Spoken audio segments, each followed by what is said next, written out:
RJD के बिहार में एक भी लोकसभा मेंबर नहीं है। कांग्रेस का एक मुश्किल से लोकसभा मेंबर है, तो एक लोकसभा मेंबर में अब देश का प्रधानमंत्री बन जाइएगा, तो दिवा स्वप्न है जी। जब से नीतीश कुमार जी एनडीए गठबंधन छोड़ के आरजेडी गठबंधन में गए हैं, तब से बिहार में लॉ एंड ऑर्डर की स्थिति बहुत ही खराब है। रोज़ हत्याएं हो रही है, रोज़ बलात्कार हो रहा है, और खासकर देखिएगा तो बैंक रॉबरी तो रोज़ हो रहा है। नमस्कार, मेरा नाम प्रेम है और आप लाइव स्ट्रीम देख रहे हैं। आज हमारे साथ केंद्रीय मंत्री पशुपति पारस है।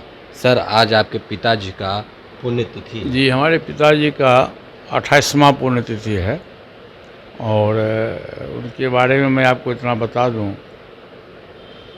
कि हमारे पिताजी छोटे मोटे किसान थे, लेकिन कबीर पंथ के बहुत बड़े संत थे। वो कबीर पंथ के संत थे, और हम लोगों का जो घर है वो बहुत ही खगड़िया जिला के बहुत ही अलौली प्रखंड है, सहरबनी एक गांव है, वहाँ हम लोगों ने जन्म लिया। हमारे पिताजी का बचपन से ही ये शौक़ रहा, उनका अरमान रहा कि हम अपने बेटे को, हम 3 भाई थे, अपने बेटे को पढ़ाएं लिखाएं अफसर बनाएं।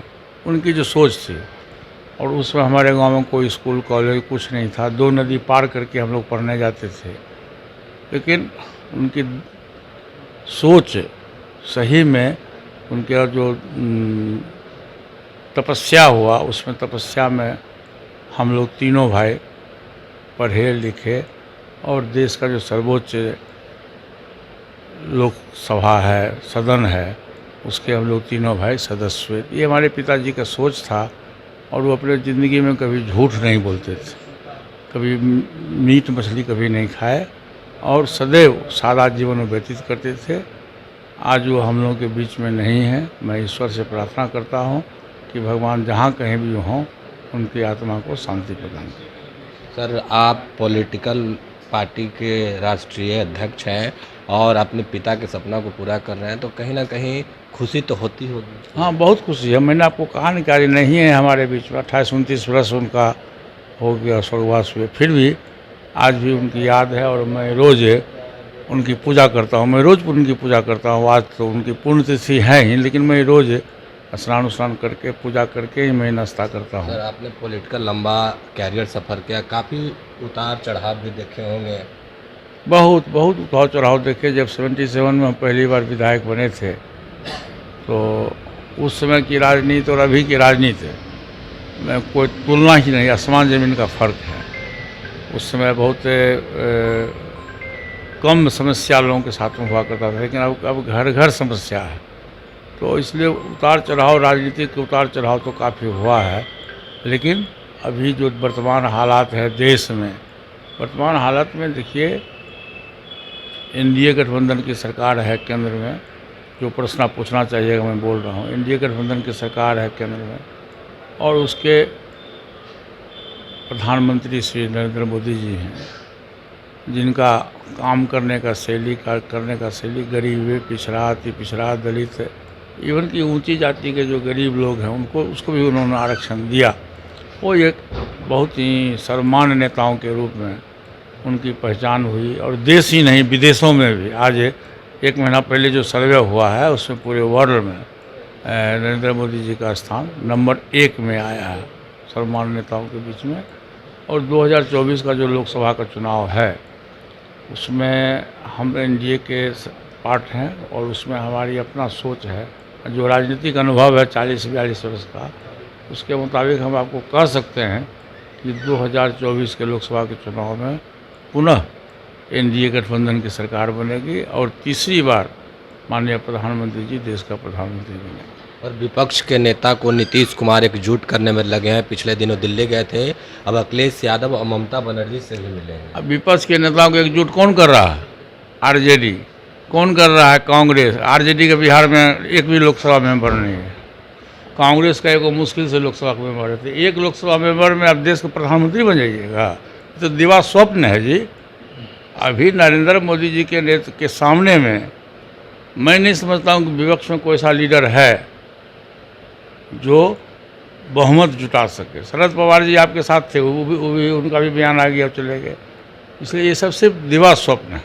चलो सर, बिहार में एनडीए में कौन कौन दल के लोग, क्योंकि मांझी जी भी मिले हैं अमित शाह से, मुकेश सहनी को भी कहा जाता है कि एनडीए में शामिल होंगे, और उपेंद्र कुशवाहा को भी कहा जा रहा है कि कहीं ना कहीं बातचीत हो। देखिए, उपेंद्र कुशवाहा जी पहले भी एनडीए में थे और 2014 में वो एनडीए में थे और उसमें मैं भारत सरकार के राज्य मंत्री भी बने और कुछ कारणवश वो अलग हो गए थे, फिर वो एनडीए गठबंधन में आए हैं। मैं उनका स्वागत करता हूँ, अच्छी बात है, आना भी चाहिए।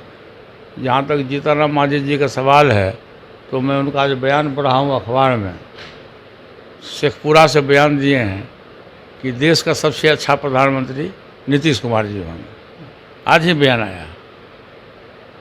अब मुकेश सहनी जी का भी कभी एनडीए के पक्ष में है, कभी उधर है। तो देखिए, मैं बार बार एक बात कहता हूँ कि रोड पर वही जानवर मरता है जो फैसला नहीं लेता है कि हम बाएं जाएं या दाहिने जाएं।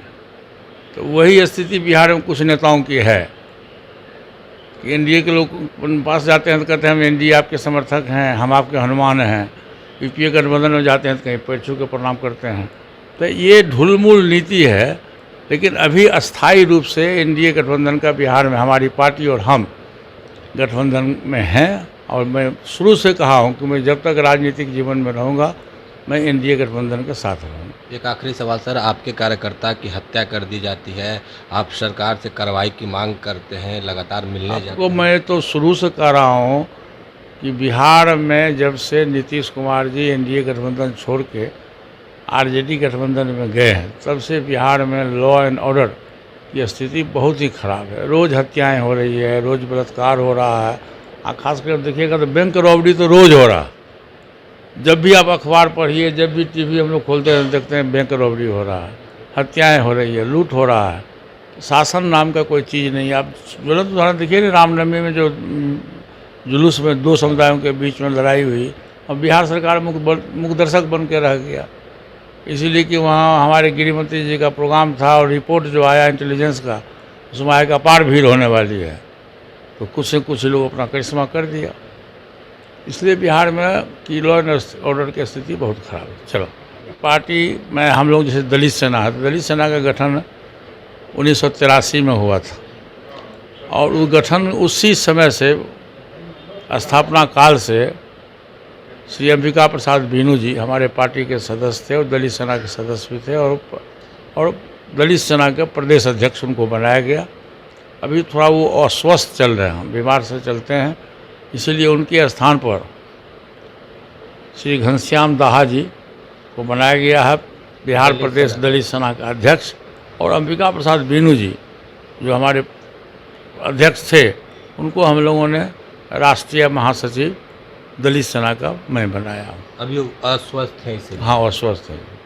चलिए, तो ये केंद्रीय मंत्री पशुपति पारस थे, तमाम सवालों के जवाब दिए और बाकी की तमाम खबरों के लिए बने रहे लाइव स्टडीज साथ। लाइव स्टडीज को सब्सक्राइब नहीं किया, सब्सक्राइब कीजिए। हमारे फेसबुक पेज को लाइक करना बिल्कुल ना भूलें।